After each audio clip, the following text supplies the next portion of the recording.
नमस्कार, मैं हूँ प्रमीला गुप्ता। आप सभी का स्वागत करती हूँ। विषय पर चर्चा करने से पूर्व आइए अपने आप को करते हैं तरोताज़ा नींबू पानी के साथ।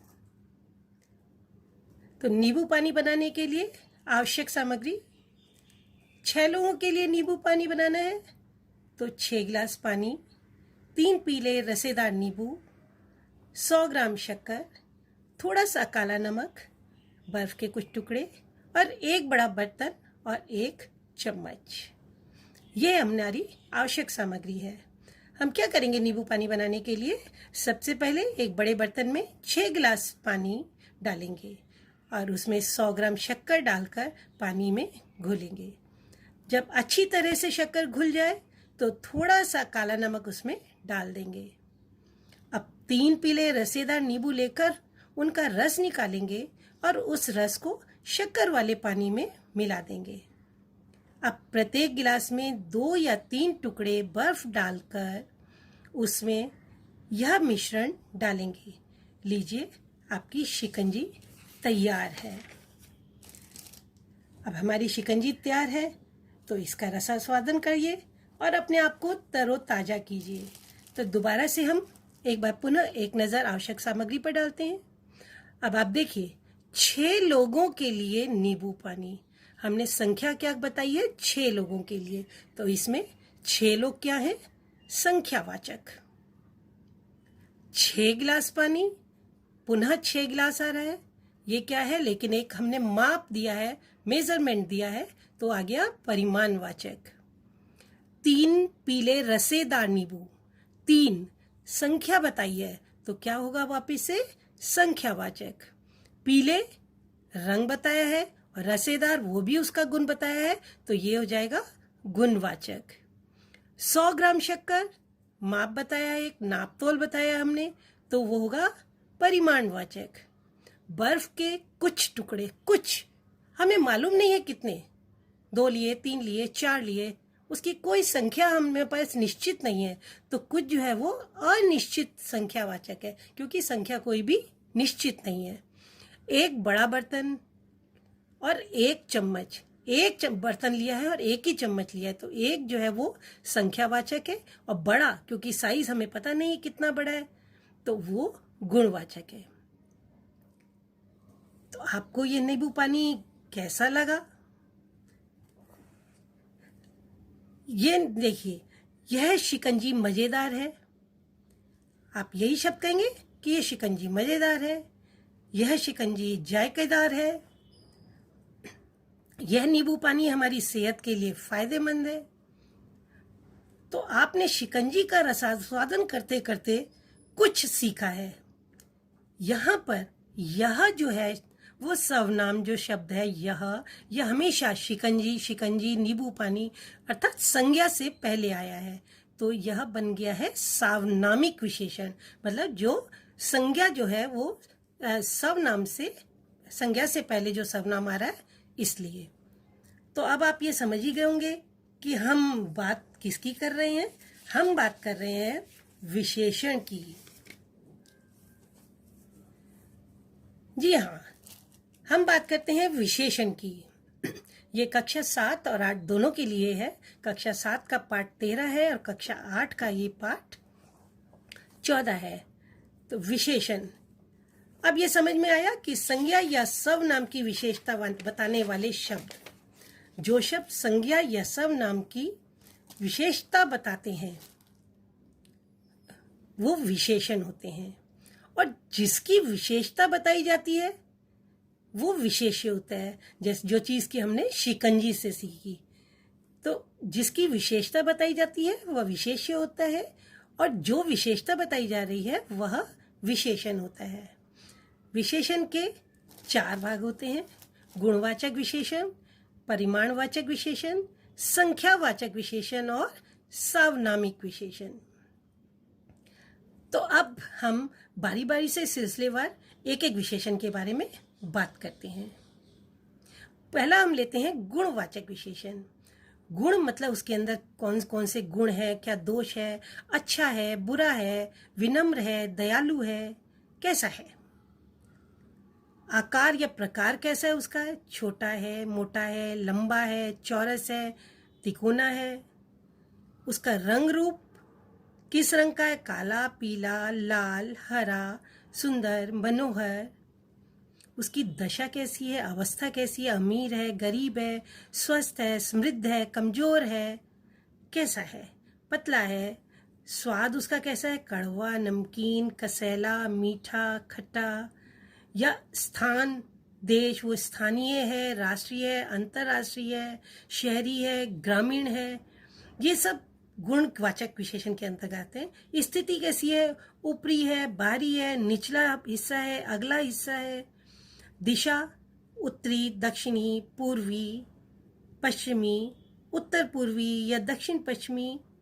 उसका स्पर्श कैसा है, छूने में वो कैसा महसूस हो रहा है, मतलब कठोर है, तरल है, नरम है, भारी है, हल्का है, ठंडा है, हमें बहुत ही नरम लग रहा है। तो ये सारी चीज़ें जो हैं वो गुणवाचक विशेषण के अंतर्गत आती हैं। दूसरा हमारा आता है, हमने लिया है परिमाणवाचक विशेषण। हमने कई जगह पर शिकंजी में बात की है माप तोल की। तो जो विशेषण नाप तोल, माप तोल के बारे में बताते हैं वह परिमाणवाचक विशेषण होते हैं। लेकिन माप तोल में भी दो प्रकार होते हैं, एक होता है निश्चित और एक होता है अनिश्चित। एक होता है निश्चित, जिसमें हमें मालूम है हमने इतनी चीज ली है, बिल्कुल पक्का उसका माप तोल हमारे सामने है। और एक में होता है अनिश्चित, हमें पता नहीं है, थोड़ा सा ले लिया था, ज्यादा ले लिया था। तो निश्चित प्रमाणवाचक कौन सा होता है, 5 लीटर दूध। हमें पता है 5 लीटर, हमने स्पेसिफाई कर दिया है कि 5 लीटर है दूध, 6 या 7 नहीं है, 5 है। 30 किलो गेहूं, तोल बता दिए उसकी। 15 मीटर कपड़ा, उसका लंबाई बता दिया कपड़ा की कितनी हमने लंबाई ली है।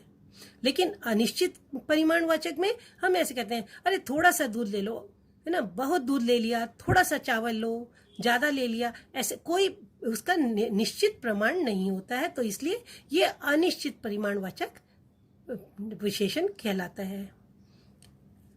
अगला हमारा आता है संख्यावाचक विशेषण, जो विशेष्य की गिनती के बारे में बताए। मतलब जो विशेष्य की गिनती के बारे में, मतलब जो उसकी निश्चित संख्या, इसमें भी 2 भाग होते हैं, निश्चित और अनिश्चित।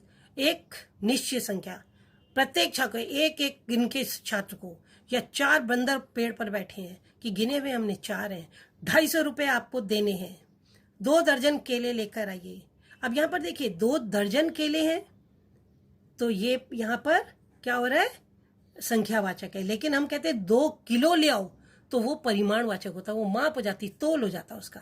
तो 2 दर्जन केले जो है ये संख्यावाचक है। अनिश्चित संख्यावाचक बहुत,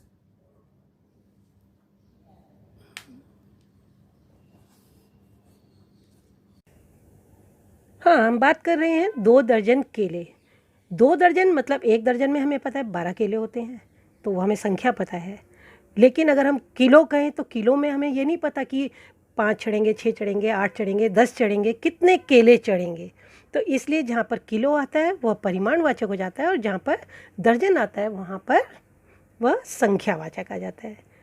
फिर हम बात करते हैं अनिश्चित संख्यावाचक, जहाँ पर हमारे पास संख्या कोई निश्चित है ही नहीं। कई विद्यार्थी ऐसे कर रहे हैं, सब मजदूर काम कर रहे हैं, समय बहुत कम है। कितना कम है, आधा घंटा कम है, 15 मिनट कम है, 20 मिनट बचे हैं, कोई निश्चित नहीं है।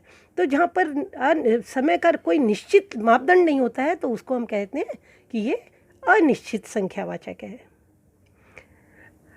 ऐसे ही जैसे हमने पहले भी आपको बताया था कि जब सर्वनाम संज्ञा से पहले आए और संज्ञा की विशेषता बताए, तब सार्वनामिक विशेषण होता है।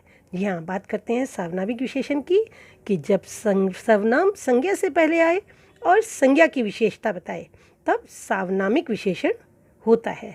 जैसे मेरा बेटा, उसकी बेटी, हमारा बगीचा, मतलब हम बिल्कुल बता रहे हैं कि ये हमारी चीज़ है, हमारा है। हमने अपना नाम नहीं लिया कि नहीं ये मिश्रा जी का बगीचा है या ये मिश्रा जी की बेटी है, ऐसा नहीं कहा हमने। उसमें हमारा, तुम्हारा, उसका, इसका, ऐसा शब्द इस्तेमाल किए जो कि संज्ञा की जगह पर इस्तेमाल होते हैं। तो मेरा, उसकी, हमारा, तुम्हारा सर्वनाम शब्द हैं जो क्रमशः मतलब लगातार क्रम से बेटा, बेटी, बगीचा, घर की विशेषता बता रहे हैं। अतः ये सब क्या है? सार्वनामिक विशेषण होंगे। अब हम बात करते हैं प्रविशेषण की। ये नया शब्द है प्रविशेषण, क्योंकि हम अभी तक बात करें कि जो शब्द संज्ञा या सर्वनाम की विशेषता बताते हैं वो विशेषण होते हैं, लेकिन जो विशेषण होता है कई बार उसकी विशेषता भी कोई शब्द बता रहे होते हैं। तो जो शब्द विशेषण की भी विशेषता बताते हैं, जैसे लगभग सब बच्चे, अब सब बच्चे तो सर्वनाम वो आ गया हमारा विशेषण, लेकिन लगभग हमने लगा दिया, लगभग सब बच्चे लिख रहे थे। यह बहुत स्वादिष्ट पकवान है, तो हमने एक और विशेषण लगा दिया। तो जहाँ पर विशेषण की भी हम विशेषता बता देते हैं वहाँ पर प्रविशेषण होता है।